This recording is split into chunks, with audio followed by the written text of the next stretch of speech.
Today afternoon in New York City. My name is Fergal. I'm the Irish Ambassador to the United Nations, and it's my very real pleasure to welcome you all here to discuss the critical topic of the responsibility to protect.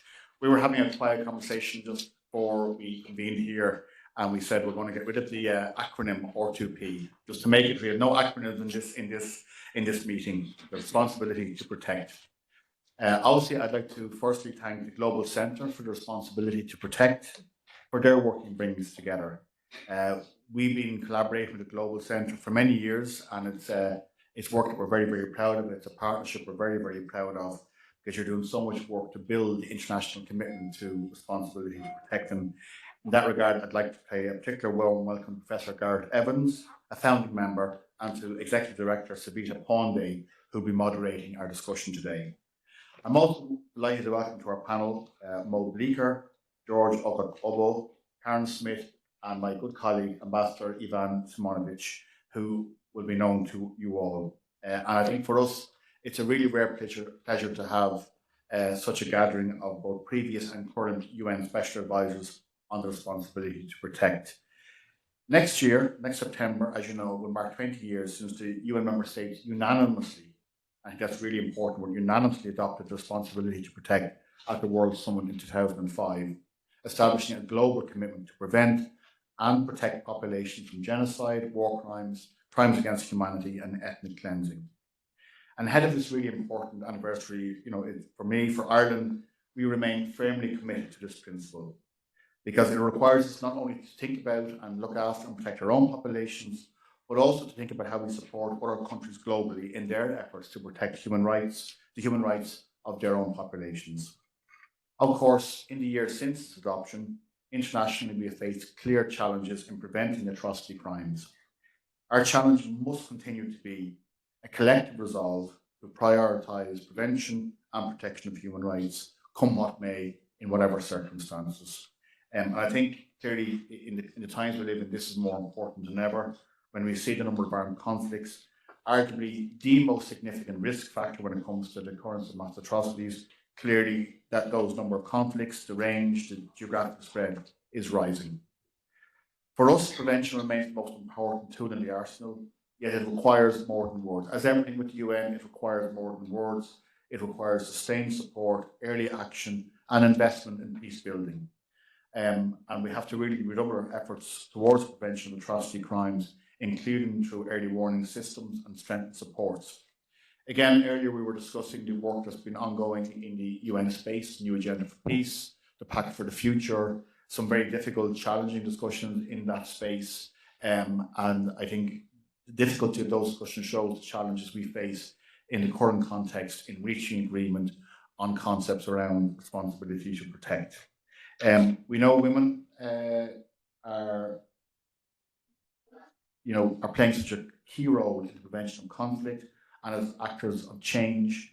And for us, and as well as being mediators and peace builders. So for us, the Women, Peace and Security agenda is also linked to this agenda, as is the Youth, Peace and Security agenda and the Children and Armed Conflict agenda. So there's an overlap or a correlation and a symmetry between a number of current live agendas at the UN.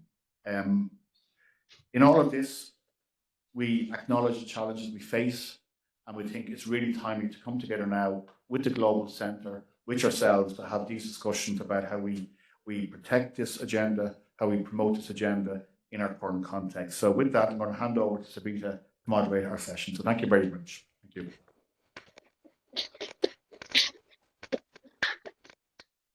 Thank you so much, Ambassador Mythen. It's a pleasure to have your support and your participation in this event.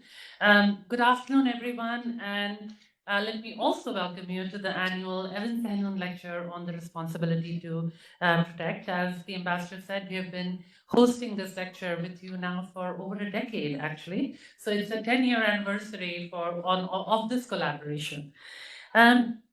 The Evans-Sahnoun Lecture was established by the Global Centre in 2010 in order to honour the contributions of former Australian Government Minister Gareth Evans, who we have with us today, and the late Mohammed Sahnoun, a renowned Algerian diplomat, to the development of R2P. Over the last 14 years, through the Evans-Sahnoun Lecture, politicians, international figures, human rights defenders, UN officials have reflected on the role of that R2P can play in enhancing multilateralism and in protecting populations from conscience-shocking crime. This year holds particular significance as we near the 20th anniversary of R2P's adoption at the World Summit outcome, when states affirm their collective responsibility to protect populations from genocide, war crimes, crimes against humanity, and ethnic cleansing. The World Summit outcome document not only established the R2P principle, but also set a transformative roadmap for the international human rights governance, including the establishment of the UN Human Rights Council and the Universal Periodic Review. Nearly 2 decades later, the state of multilateralism has shifted. The past year alone has been defined by a horrifying scale and intensity of mass atrocity crimes and a blatant disregard for international law, with civilians bearing the gravest consequences. Israel's relentless bombardment and siege of Gaza and now Lebanon have set dangerous precedent for the conduct of war. In Sudan, populations are enduring war crimes and crimes against humanity and facing the risk of genocide yet again. Meanwhile, each passing day brings new hardship and horrors for the people of Myanmar, Ukraine, just to name a few.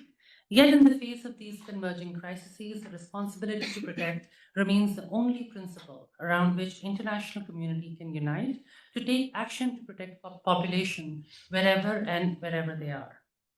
However, a steadfast commitment to R2P requires more than words. It demands timely and effective action to enhance global responses to atrocity crimes.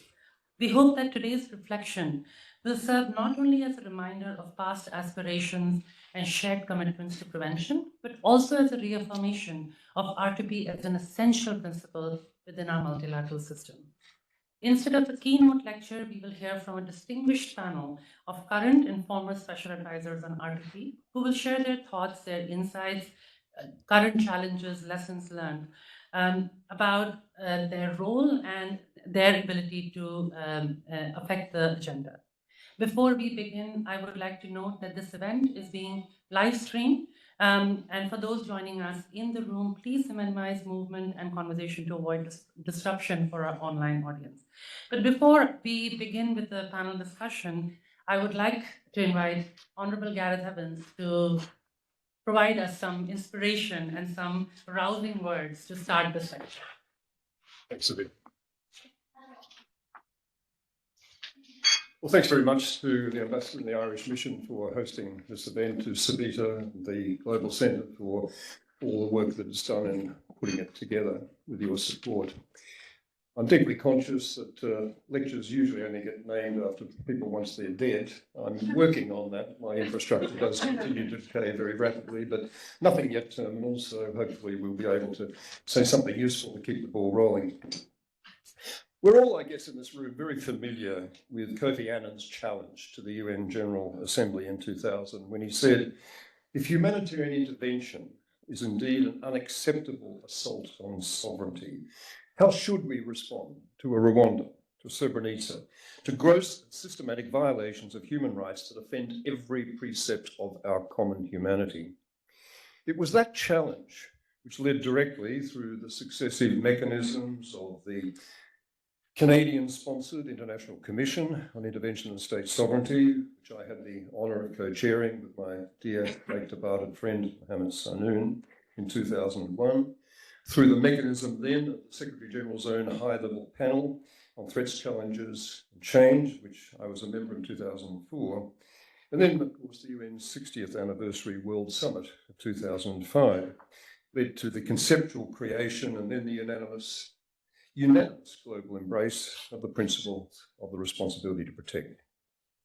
But I guess now, 20 years on, nearly 20 years on from the World Summit, we're also all acutely aware of just how much strain those principles are under.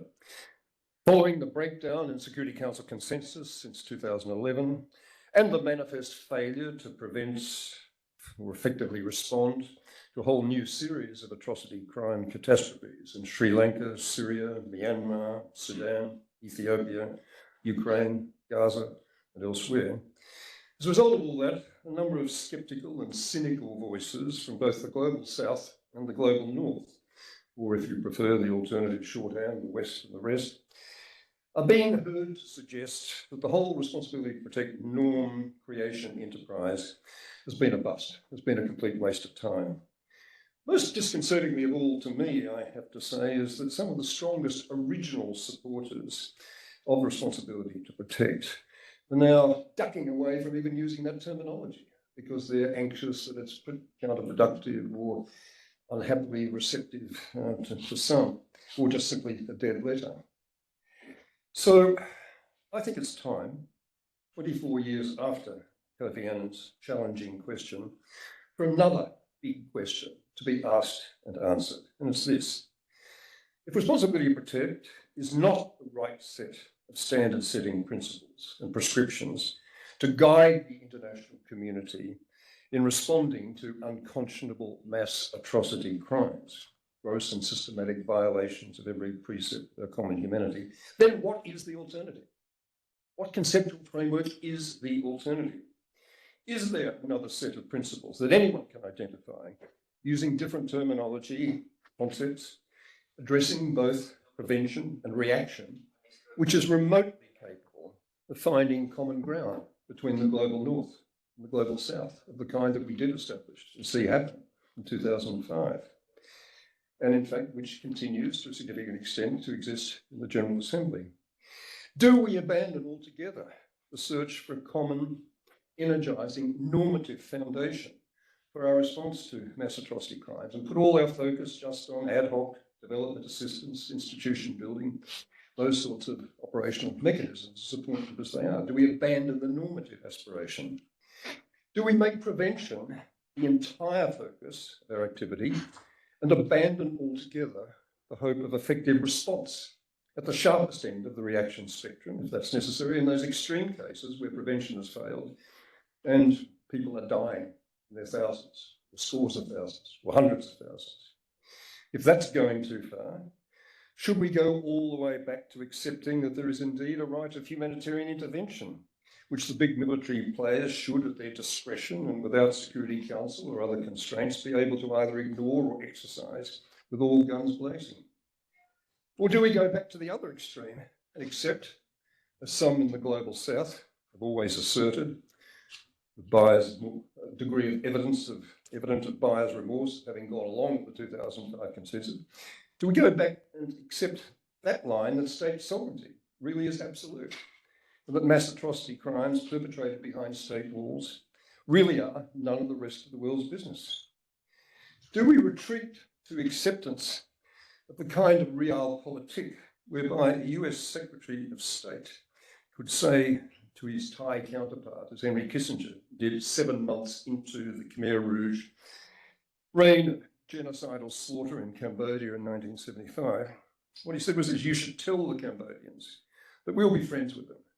They're a murderous bunch of thugs, but we won't let that stand in the way. Do we go back to that kind of cynical realpolitik? You won't be surprised that my own strong view is that I see no credible alternative to the responsibility to protect as a set of standard setting principles, and that my answer to all the other corollary questions I've just asked is in the negative. I note that I'm not alone in that response, not least here in this room. But the question for those of us who still really believe in cause is, what do we need to do now to keep the flame of responsibility to protect alive?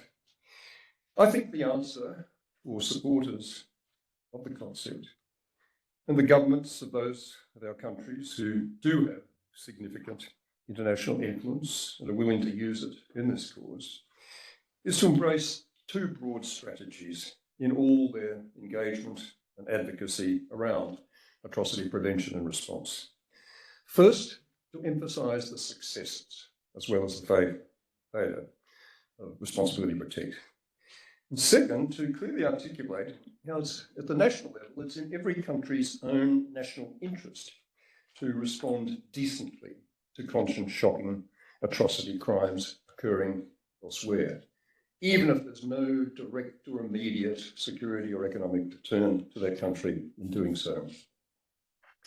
As to defending the responsibility to protect record, for all that continues to go wrong, real progress has been made against most of the benchmarks. I think there's 4 of them: normative, institutional, preventive, reactive.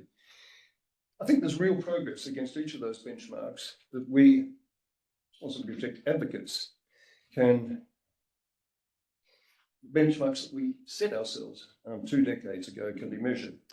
Normatively, as evidenced still in the annual General Assembly debates and multiple Security Council resolutions, responsibility to protect still commands a degree of global acceptance and traction, which is certainly quite unimaginable for the alternative that we were wrestling with back 30 years ago with humanitarian intervention. Institutionally, real progress has been made in developing both international legal accountability mechanisms, which we're all aware of, and national civilian and military response preparedness, and also in a whole set of monitoring and evidence gathering mechanisms that have been evolving.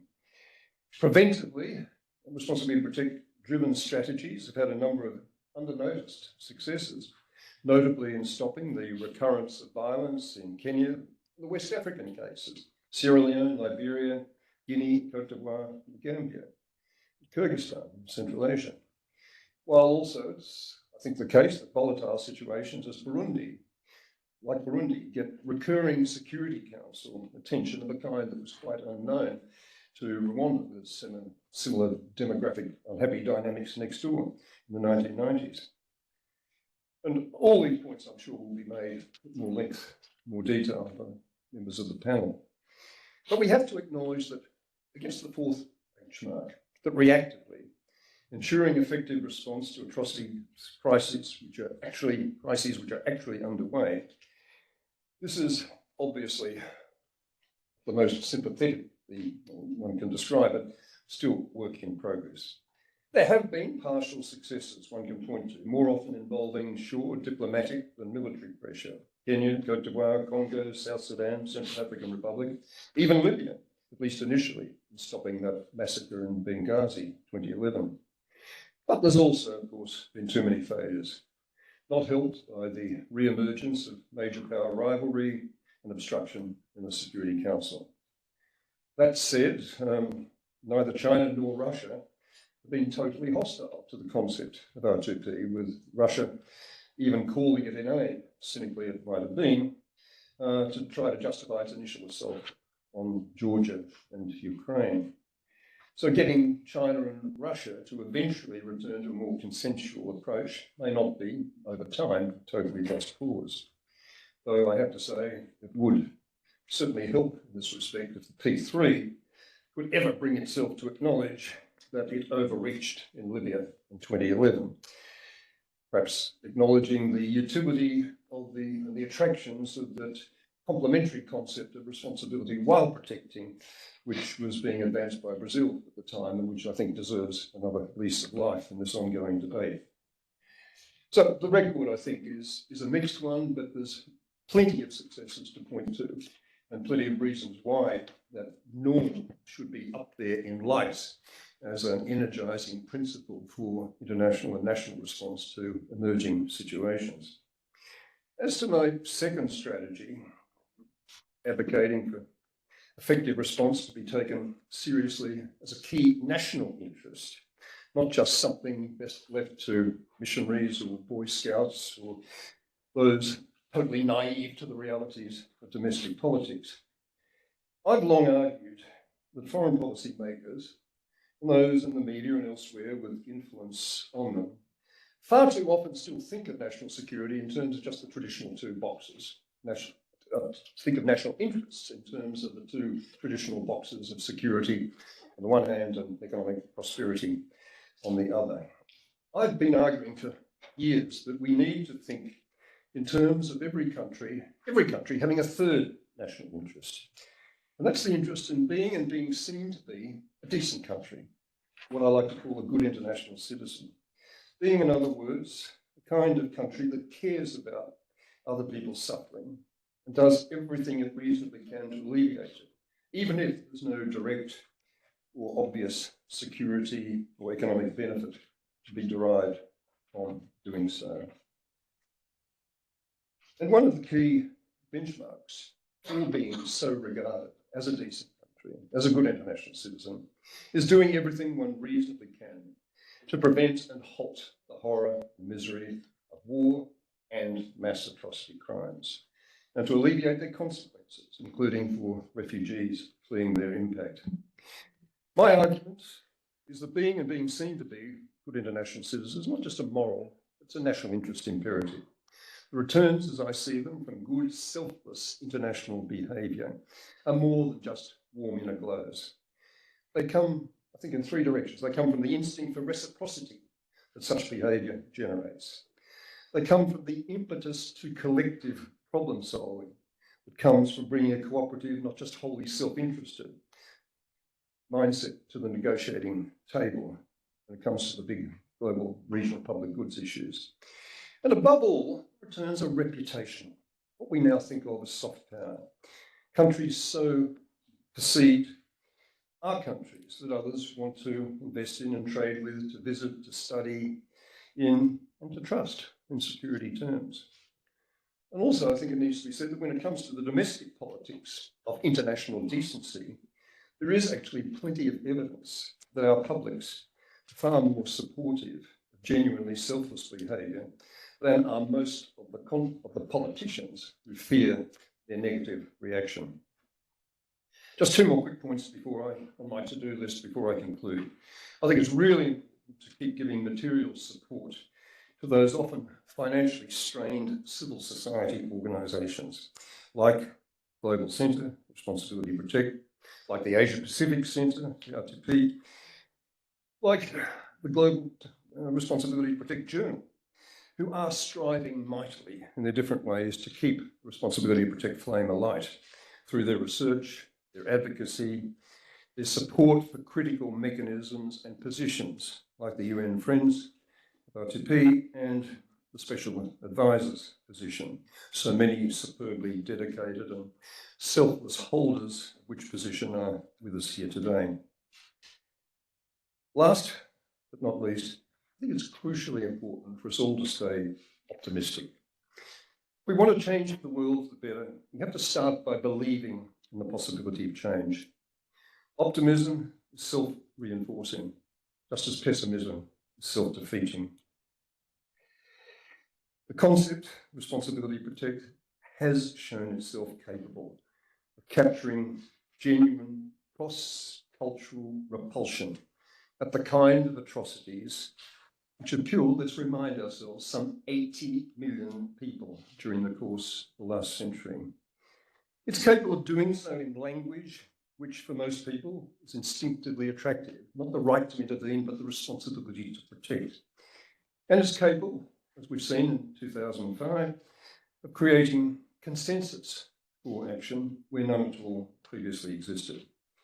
I think it would be an absolute tragedy now to succumb to the cynics and the skeptics, to fail to see the continuing force of the Responsibility to Protect as an energising ideal, and to abandon the aspiration to see it fully, effectively implemented in all its dimensions. I believe very much that outcome is still possible.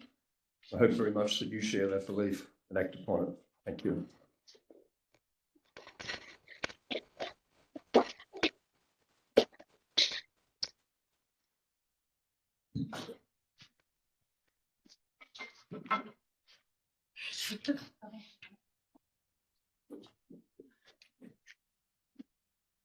Thank you so much, Gareth, for always inspiring us and for always bringing back the focus that optimism wins and decency should be the name of the game.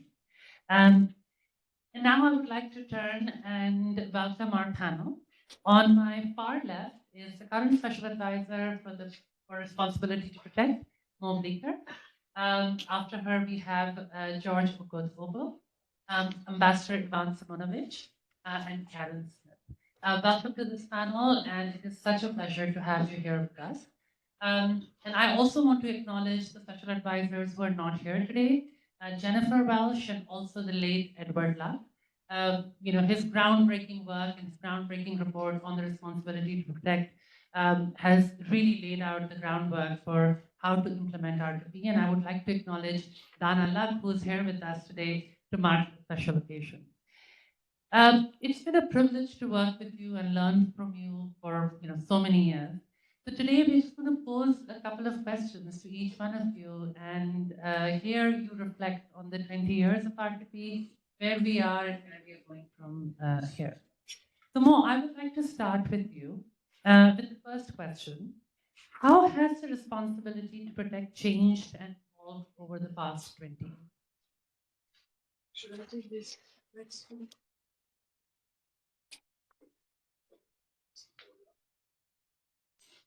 Doesn't work. Have to be done. So thank you, Savita. Thank you, Gareth. Then a very special present here for EDLAC. I'm very happy to be here and also with my predecessors and colleagues. And I'm going to answer to your question, but I need to say certain things. We are just among us and we are all interested to somehow move ahead. And first, I think that there is nothing more useful than the expression of the responsibility to protect. Everyone understands that, what it means. It's easy to explain somehow. I recognize that we are in a very difficult situation now regarding a series of situations, but I agree completely with you, Gareth. There is no other best tool, no other best principle that we can work with nowadays. And I repeat it and say it, it's not because we are in a crisis that per se R2P is in crisis. Maybe we have other problems to deal with. And R2P, actually, there is not enough of R2P. And maybe our task now in this coming 20 years of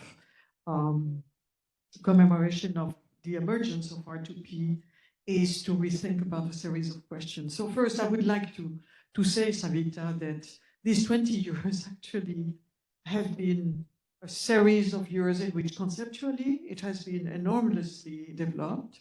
Secondly, there have been a series of consistent practices and efforts to somehow mainstream along a common line and red thread what responsibility to protect can mean, not only in a moment of crisis when the house is burning, but from the onset, even in stability times. And I think this is important. And we have a series of steps and stages and traces. And now I do completely agree that we need to do much better.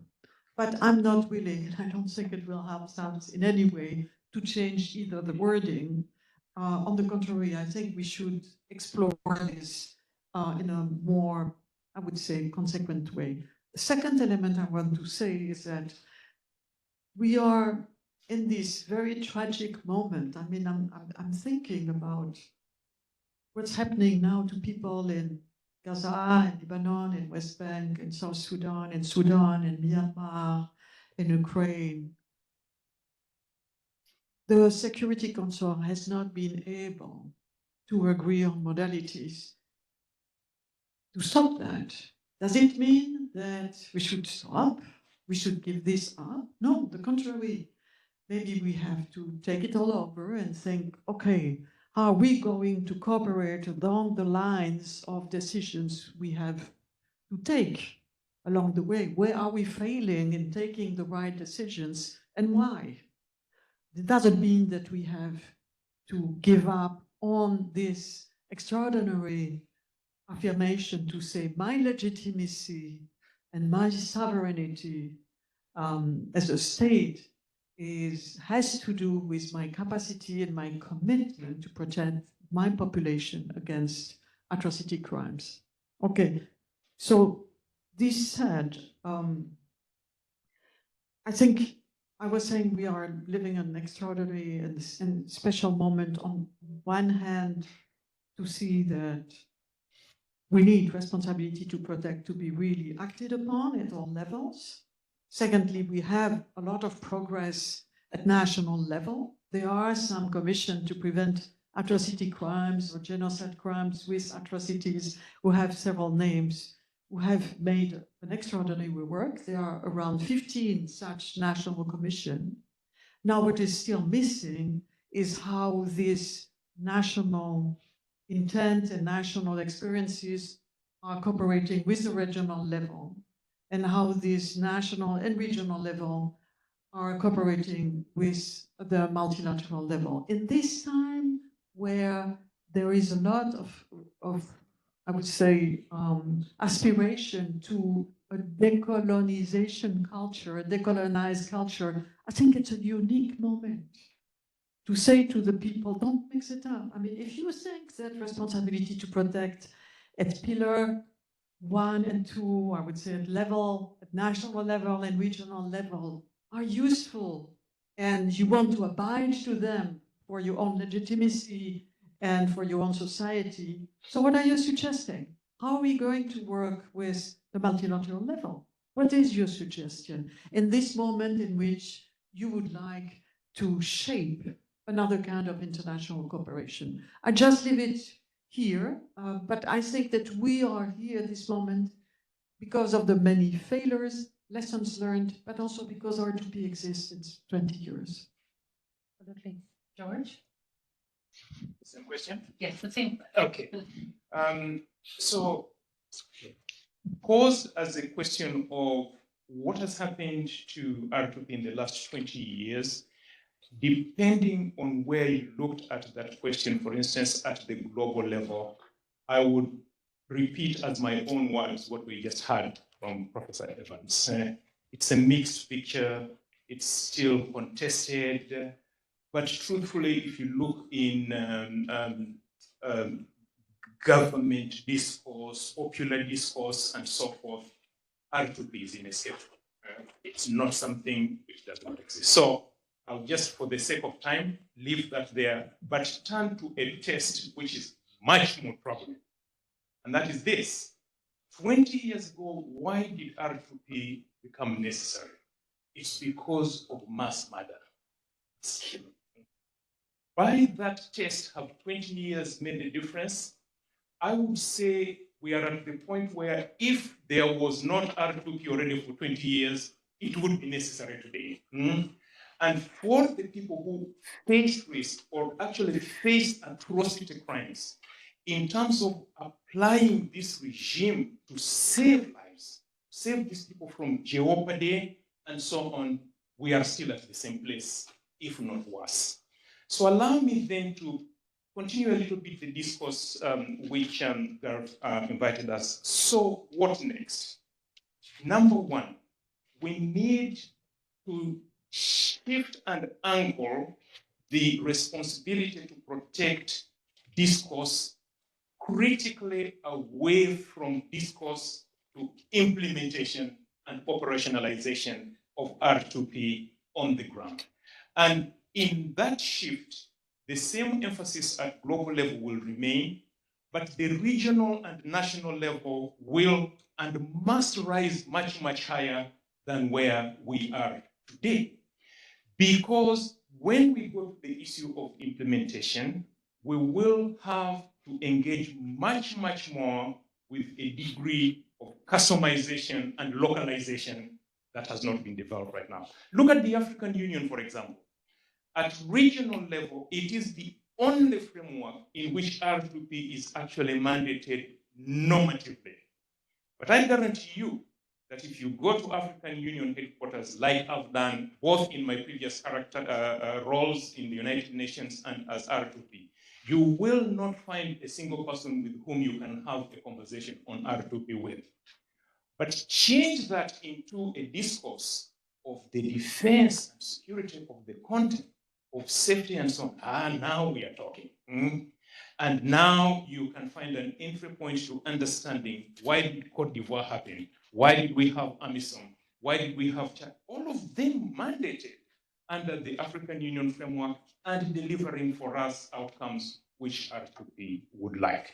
That is the first point I would like to urge. as we move forward. Secondly, right now as we speak, and particularly if we take what's happening in the Gaza and just speak of children, the state of children, I think for many of you who support and follow the CAC framework here, you might say, oh my goodness, that framework has collapsed. And maybe it has.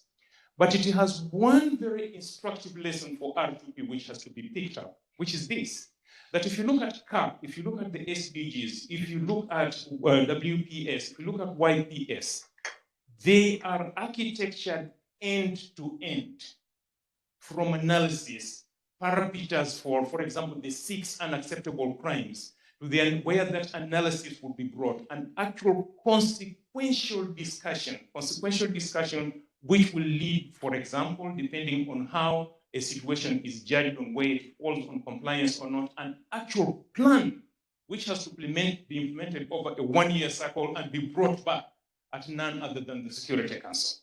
If we look at R2P from that point of view, it is amazing how after a more than 100-page report was reduced to 3 paragraphs, how underdeveloped it is, and in many respects remains a construction site. So this work has to be done, has to start.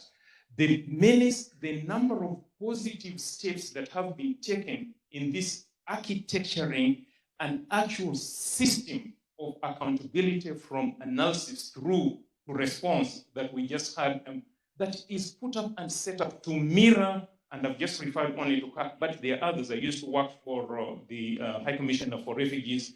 Look at what the Global Compact on Refugees of 2016 has done for refugee response on the ground.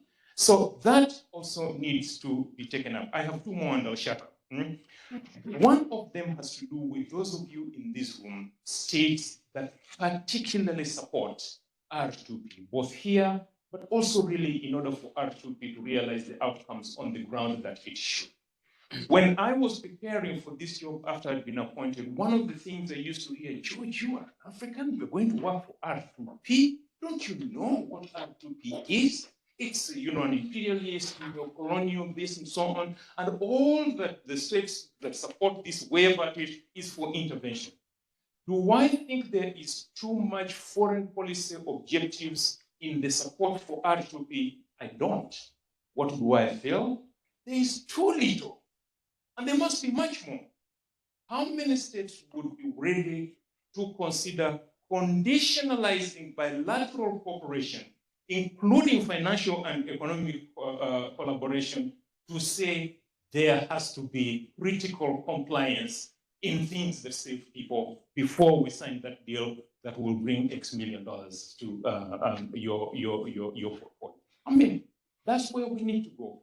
How shall we avoid cases where on one hand bilateral cooperation continues with an actual transgressor, including in the context of politics and democracy, as happened in the case of Myanmar, when that entity is at the same time causing mischief and harm to its own people?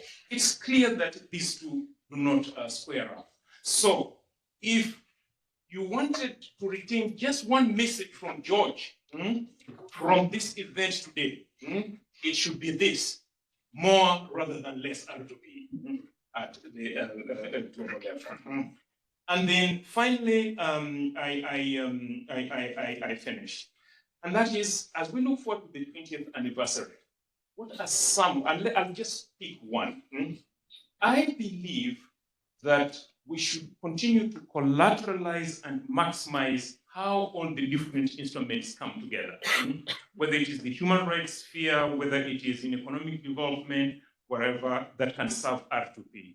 But it is so important to preserve what R2P was about, including that language, and to continue to crystallize it and to pursue it. Because whereas, of course, especially in constructive prevention terms, it was about ensuring political and democratic hygiene and human rights hygiene at national level. Ultimately, it was about those 4 atrocities. And we should maintain that focus to the point where with all that we must do in support of Pillar 1 and Pillar 2, Pillar 3 should not be taken off the table, in my view. Because whereas Pillar 3 has been so captured by the question of intervention, particularly, of course, intervention, it isn't only about that. In fact, the bigger menu of issues is much more what we are used to. But so what if it includes military intervention? If you wanted to quote one sentence from George from this event, so I've already suggested something that you shouldn't, but if you wanted to retain just one sentence from George from this event, it should be this, that George said that for those who are in power and are planning on actually carrying out mass murder of their people, wantonly and gratuitously, they should sleep with one eye open.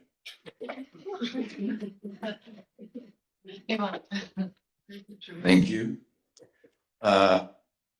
After Gareth, after current mandate holder and George speaking about evolution of R2B, I can only say that I agree with the view on the evolution, and in order to save something for current to address, I would like to provide a specific angle, so I'll forget about my notes, and provide a specific angle to evolution of R2B and atrocity crimes prevention through attitudes of three secretary generals, so Kofi Annan, Ban Ki-moon, and Antonio Guterres, and their attitude. And I cooperate with all three of them on related matters. So let us start with Kofi Annan.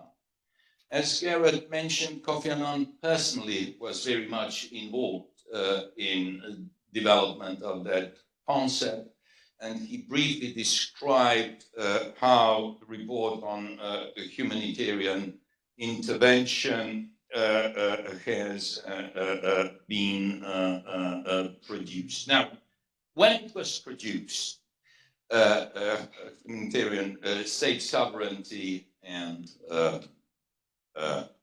now, when that report was produced, Kofi Annan was very eager for that report to be introduced to the UN community.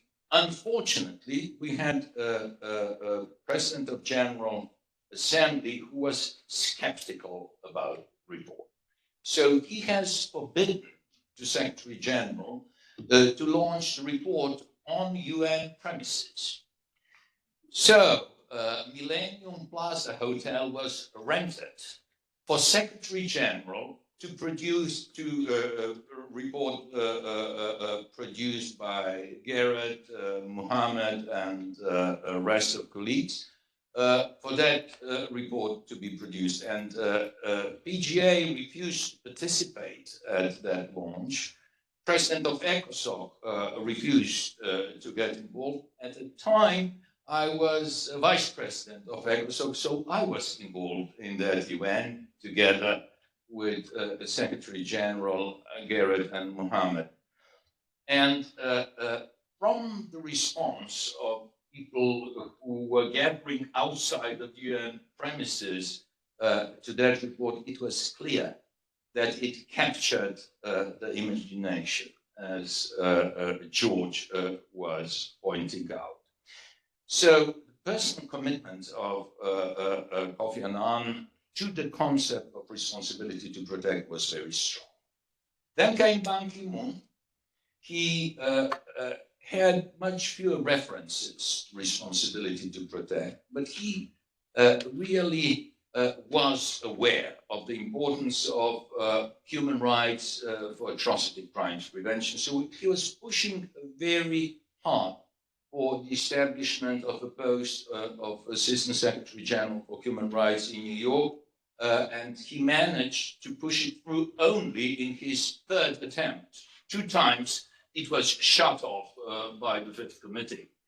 And I was first mandate holder of that mandate, and although at the time the mandate holder of responsibility to protect was not regularly included in senior UN meetings. He did enable human rights input into such meetings. And that really was an opportunity to alert senior UN colleagues about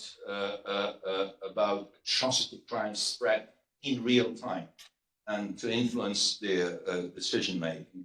In those times, it was also Security Council which was willing to get such a meeting. And then we are coming to current Secretary General Antonio Guterres. So he refocused on the issue of prevention, with less references on responsibility to protect and human rights and atrocity prevention. However, in recent times, Secretary General further developed his idea on prevention, and in his new agenda for peace, he made a strong pitch for the national prevention strategies, encouraging that such strategy should be produced. And it was picked up by the Pact for the Future, where those strategies are being encouraged. And currently, we are starting the process of review of the peace-building architecture, and those national prevention strategies have a great potential. It is important they do not address only conflict prevention, but atrocity crimes prevention as well, and this is a great potential to reaffirm especially pillars 1 and 2 of responsibility to protect, because each state, by producing their national prevention strategy, including conflict and atrocity crimes prevention, is in fact protecting populations on its territory from atrocity crimes. But there is also a pillar 2, because such national prevention strategies should be supported by other member states, by helping the ones who cannot produce them by themselves, facilitating that they are produced and that they are implemented, including financially. So I do hope that at the end of the process, we will have national and regional conflict prevention strategies introduced in the United Nations before the Peace Building Council, which could also be an opportunity for peer-to-peer learning, but also for raising necessary resources for producing and implementing those strategies. Thank you. So it seems like you're answering the first and the second question, Ambassador. But in the interest of time, let me go to Karen with the first question about the evolution of R2P, but also sort of your thoughts on how R2P has influenced multilateralism, and also sort of, what's the future? Thanks, Savita, and you'll be happy to hear that I misinterpreted Savita's instructions. She said we had 4 minutes to answer the questions, and I thought it was all the questions. So my comments are going to be very short. I think everything has been said about how R2P has changed over the past 20 years, but I just want to stop and emphasize the importance of the conceptual development, which sometimes is underplayed, right? Because people say, yes, we've got to think about how, to implement it, the operationalization. But particularly here, I want to also, again, just say how important the work of Edward Luck was in developing the 3 pillars, because those have been, I think, really, really important in terms of unpacking what really could be quite an abstract idea. And I know, of course, it wasn't abstract, Gareth, in the initial report, but I don't know how many people read that report, right? The 2001 report. So when you talk to people about what the responsibility to protect is, I think conceptually, the 3 pillars really allow you, and when we use them, as though everybody knows what they are. But of course, it's really helpful in terms of thinking, what does it actually mean to implement the responsibility to protect as a national government, to protect your own people? But then also, right to the end, right, what does it mean? What should it mean when we see atrocities occurring as we do all around the world today, in terms of then responding in one way or another to them. And so I think that's really important just to emphasize as well. And I think we have really seen this development from the responsibility to protect, and I'm never going to say R2P again, from a vague principle to something much more concrete. I wanted to just say something about what I think are worrying trends in the way in which R2P has evolved. R2P. I should be punished for that. The decondition. Saving time. I'm saving time, absolutely. That was it. Wow, it didn't take me very long, did it? Yeah, so just two things which I think others have kind of mentioned, but perhaps haven't emphasized. And I think the one is that while absolutely we need to emphasize the importance of the prevention side of R2P, right? That's absolutely what it is about. It's about preventing atrocity crimes. But I think there's also a danger of overemphasizing that at the cost of the response, right? And I think that is something that we've seen happening. And we've seen states moving away from the response side of R2P. We've seen states opting to just emphasize prevention, because of course that's an easy sell, right? Of course we all want to prevent atrocity crimes. There's nothing wrong with that. As Savita said over lunch, even the Cubans and the Chinese and even the Russians sometimes agree with that, right? Everybody is in favor of prevention. It's about the difficult conversation about what do you do when prevention has not worked. And we have a number of cases around us in the world today, and I think that's the question that we have to, those are the hard questions that states need to keep engaging on, and that I think we all have a responsibility to remind them of, that R2P is not just about prevention, it's also about when something happens like what's happening in Gaza, what do? Do you just say, oh, prevention hasn't worked, so now we move to, and this is the second part that I think is a really concerning development of R2P, is the overemphasis on accountability as the only way to think about their responsibility to protect.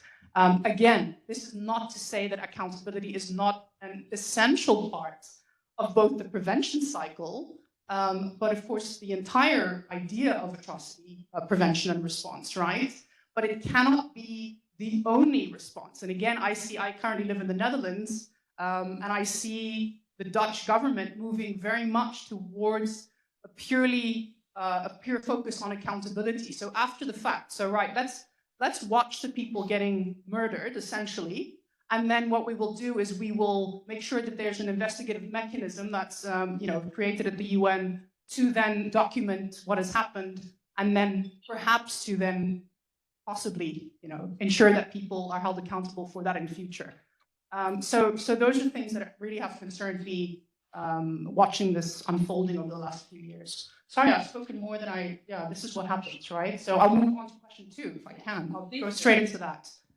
Let us say question. Oh, well, she did. The Right? question 2 is just how R2P has changed, affected multilateralism. Now, do you think that there's been an influence over the last 20 years in how multilateralism works because of the responsibility to protect? Sorry, Savita, I thought that's what you asked me before. Yes. So, okay. All right. So I think what's, again, really important, and coming back to this 3-pillar kind of framework of R2P, is I think it's really allowed us to systematically think about different ways of doing atrocity prevention, but also response. And I think that's been really, really helpful. And also, I think this atrocity prevention lens, which we keep referring to in this field, it allows us to kind of zoom in on the potential implications. And I think that's important for everybody in the room in terms of all of the work that you do. Really allows you to zoom in on the implications of the work, whether it's the work of civil society organizations, states, international organizations, for either increasing or decreasing atrocity risk. Whether this is through development work, conflict resolution, peacemaking, managing migration flows. I think looking at this through this atrocity prevention lens really focuses our attention on what are the implications here for those 4 atrocity crimes. Having said that, so there are all these tools that exist because of the responsibility to protect. Having said that, I think we can all agree that the international community has not become better at responding to atrocity crimes. But here I want to emphasize that we cannot put the blame on the principle of the responsibility to protect. And I think this is what so often happens, right? I mean, what are you going to say? That, you know, there's problems with human rights implementation, so let's forget about human rights, right? I mean, this is you can call it a norm or a principle or an idea. So I think let's be clear about that, right? That the responsibility to protect provides us with all these tools and instruments that we can use. But of course, when we don't use them, then, you know, that is a problem. And also, I think these tools should be implemented consistently, but also picking up on something Savita said earlier today, which I wanted to emphasize as well, that even if they're not being implemented consistently, just implementing them sometimes, I think, should be good enough, right? Because we live in an imperfect world where, you know, we can talk about states being inconsistent and selective in their application. And of course, all states are. I'm South African. I'm quite proud of the case that South Africa took to the International Court of Justice against Israel. But of course, South Africa is not doing the same on Sudan, right? So of course, there's inconsistency. Does that mean I didn't say, oh, then South Africa really shouldn't have taken the case to the ICJ because they really should be consistent? No, of course not, right? I say, yeah, take what you can get. We live in a world of international, you know, politics. Let's be clear that states are not always, you know, benevolent actors. So let's move on from that. But I wanted to end by saying that, you know, when we ask about the status of R2P today, I think it's also important for all of you here, based in New York, that you shouldn't just think about the debates happening at the UN. This is a bubble, right? We all know this. And so for me, the more important thing is, how important is the responsibility to protect to people on the ground, to the victims of atrocity crimes? And when I was in this position, for me, the most profound moments that I remember was speaking to victims of atrocity crimes who said, when I found out that there was this thing called the responsibility to protect, I felt empowered. I didn't know that it exists. And this actually means that I have a right to demand from my government that they protect me. And furthermore, I have a right to expect the international community to step in and do something, which of course doesn't always happen. But that really touched me, that, you know, despite all of the arguments going on at the UN, which of course are all politically, you know, I mean, it's an instrumentalization of the concept of R2P, right? So it's always political. It's not that states are really against the responsibility to protect, or they really think it's a Western, you know, idea, etc. So I think that's always important to remember. What does it mean to the actual victims on the ground? Thanks, Anita. Thank you for that, Gareth. I know Mo wants to come in about about how R2P has affected multilateralism. Some thoughts that you would have on that.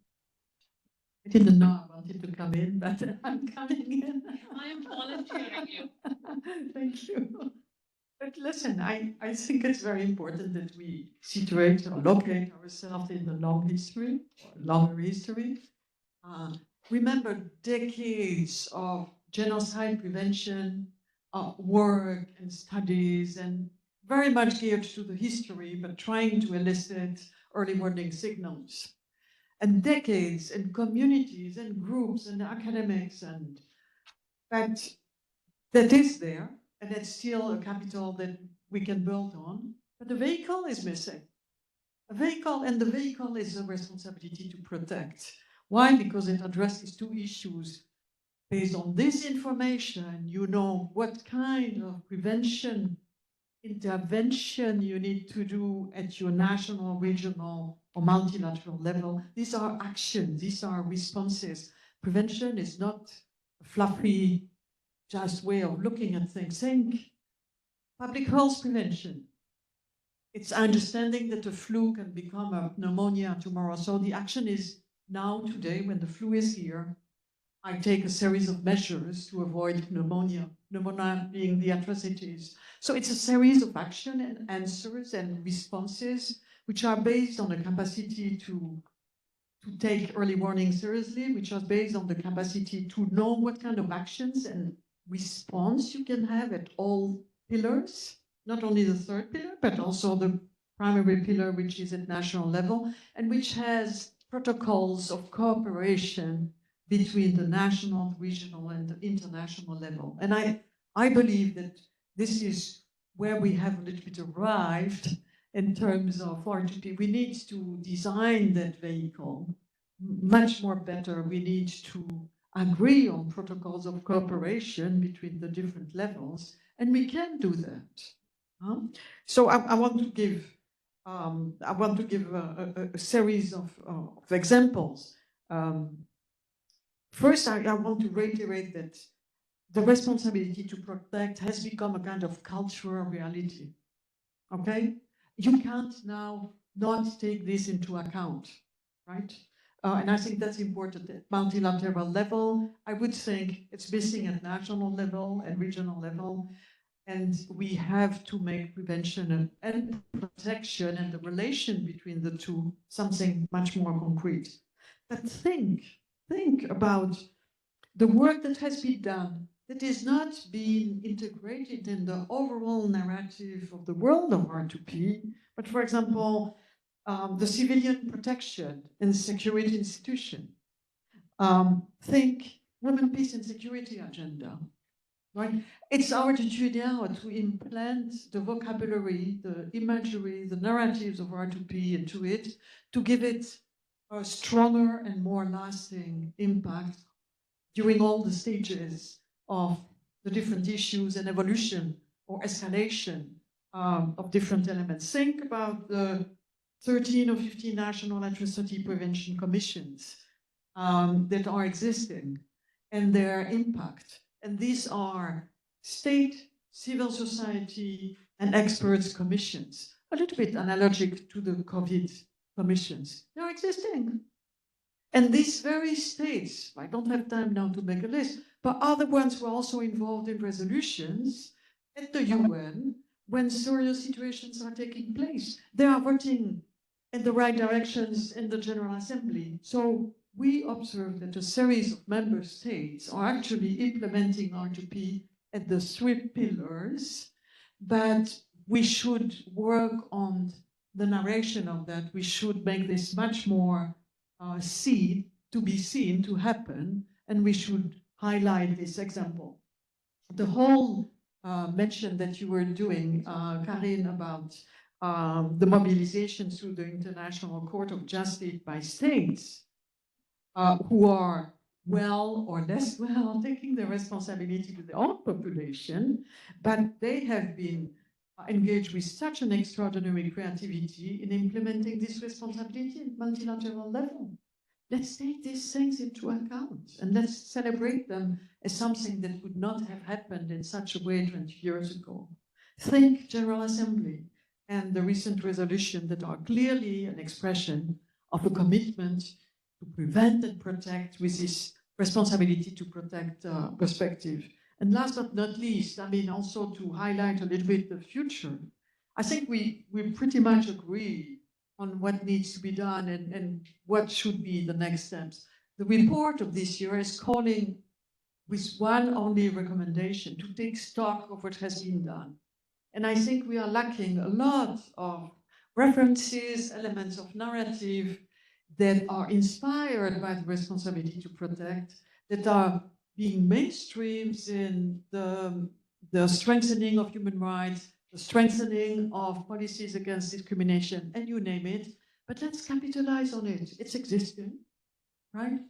And let's capitalize on all the interventions that have been done at regional level and international level now, this last month, to avoid the worsening of the situation, which is already terrible. All this, in my view, pertain to the very broad universe of the responsibility to protect. And by giving it a place, a voice, I think we could get more courage and more inspiration to continue the work and discuss about the modalities of cooperation as we were talking about before. In the interest of time, I know that George and Evans sort of alluded to how multilateralism, how R2P has affected multilateralism. So in your final answer, because I'm very conscious of the time and I don't want to sort of shorthand the final question, because I think that's an important question. What message would you like to convey to academics, Karen, to civil society representatives in the UN For George, it's the UN. And Ivan, you have the easiest one to member states. Thank you very For much. how we can enhance the implementation of R2P and its operationalization, and how we can really take forward in the next 20 years the idea of not being a bystander and truly upholding our responsibility. So should we start with Karen? Your message to academics. I promise I will really try to be quicker this time. Yeah, so this is a message to academics, but I think it's to everybody in the room. It's a message to myself as well. So, as an academic, I know that we like to be critical. My students like to be critical and woke, which has become a bad word these days. I think being critical is really important, but it's also important to think beyond being critical. So think about being constructive. Think about what you can do to improve implementation if you have a problem with how it's being done at the moment. And here I also want to say it's really easy to jump on the bandwagon and to promote the old trope of the responsibility to protect being a Western-centric idea. And this is something which I feel really strongly about, because my work in academia is about the contributions that the Global South have made to global governance. And I think when people jump on this bandwagon, in essence, what they're doing is they are denying agency to Global South actors who have played a crucial role both in the conceptual development and the practical implementation of the responsibility to protect. And I mentioned the South African case. The South African government has not framed its action at the ICC in terms of R2P, but I think that's essentially what it is. And so there again, right, denying agency to actors who are actually doing stuff on the ground.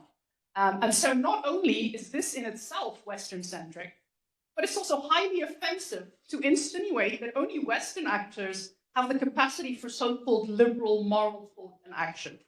And so that's the most important point I want to make. And then maybe coming back to academics, I think what needs to be done in terms of moving forward, Savita, is really to be constructive, to stop talking about whether R2P is a norm or is not a norm, or what the problems with it are, but to actually get your hands dirty to provide evidence-based research regarding how the risk factors, like things like gender inequality, for example, relate to atrocity prevention, because that's the kind of stuff that is still needed.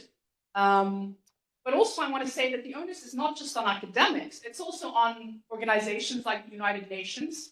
It's also on member states to engage with academics, to use the work that they're doing, to tell them what needs to be done and what research would be useful. So I will stop there. Thank you. Thank you for that. So we have already mentioned that we are witnessing sharp increase in atrocity crimes. So does that mean that there is something wrong with responsibility to protect? Not with the concept. Simply, responsibility to protect was not carried through. It was not implemented in practice. So, whose responsibility is to protect populations? Quite clearly, it's responsibility of member states. States are obviously failing in this responsibility. So I think that academics, as well as civil society, should be pressing their respective states to carry through their responsibilities. And I think that a recent push for that national prevention strategies, which should apply to conflicts as well as prevention of atrocity crimes, should be used for that purpose. And I already mentioned something about its relation to pillars 1 and 2. However, the issue was raised that it's not only a matter of prevention, but of reaction. However, the problem is following.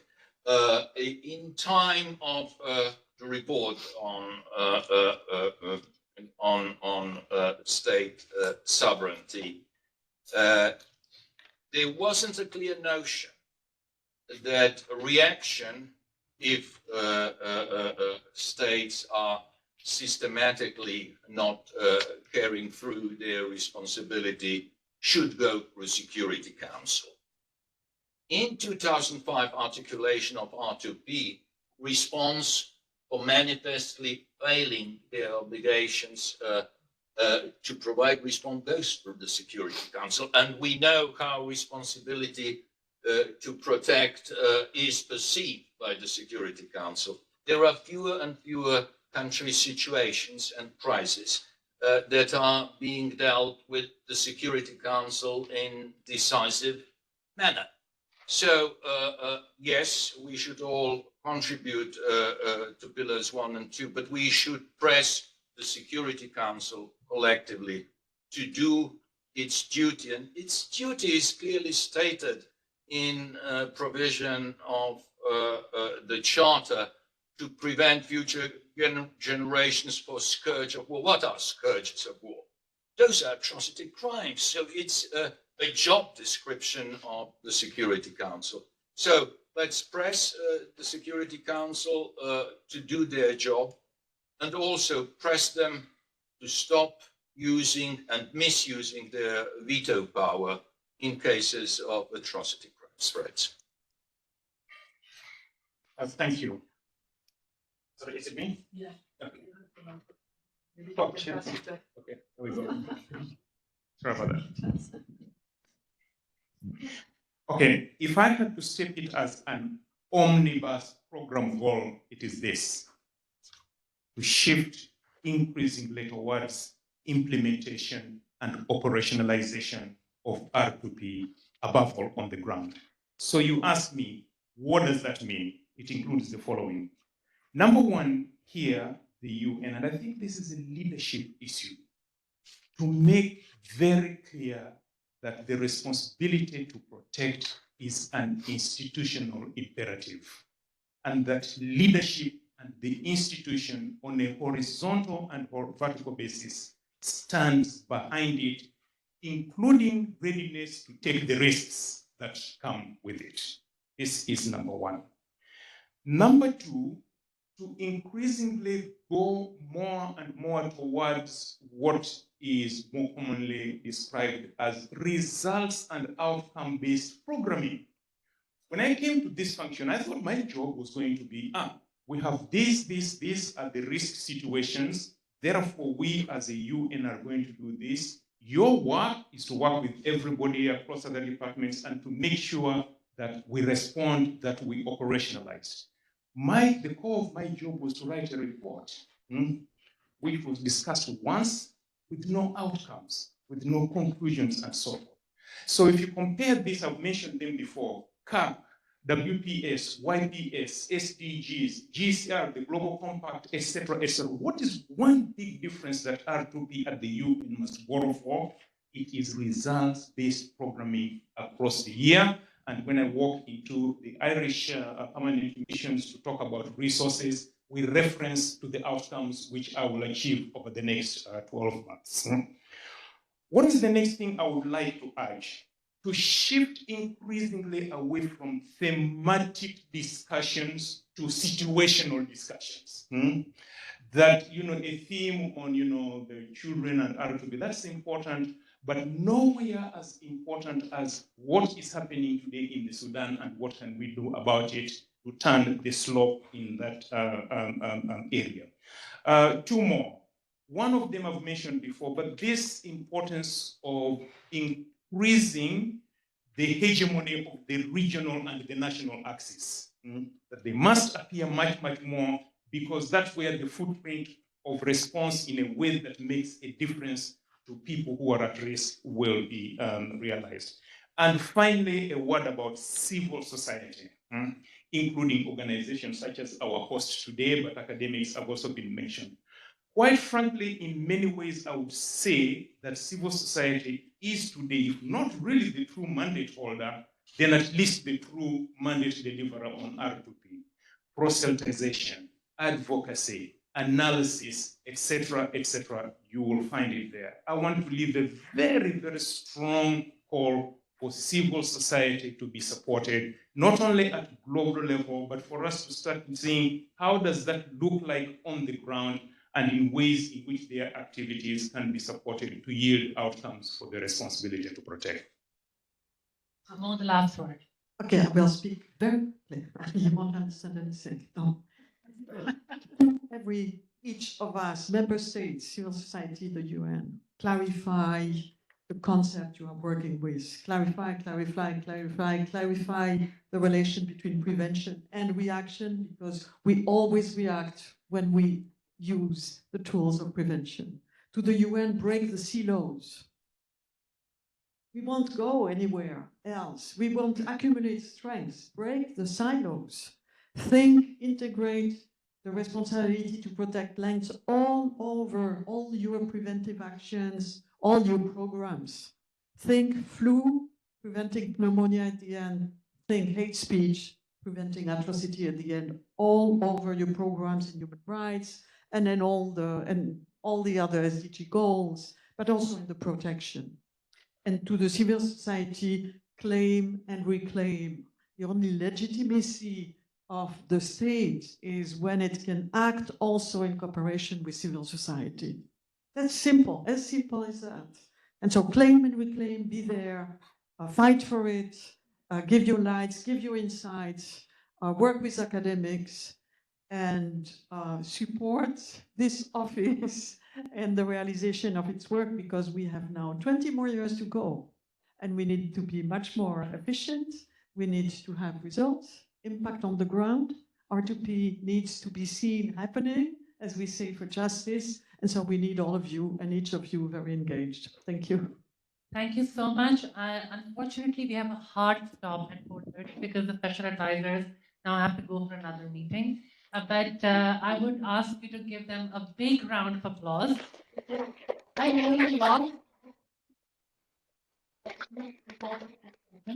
thank you once again, and thank you to our host, the Permanent Mission of Ireland to the United Nations, for providing us such a beautiful room and always hosting us in such a gracious manner. Thank you very much, and I'll see you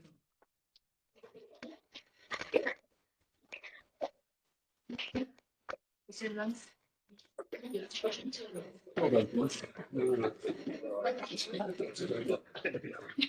Gareth. Security.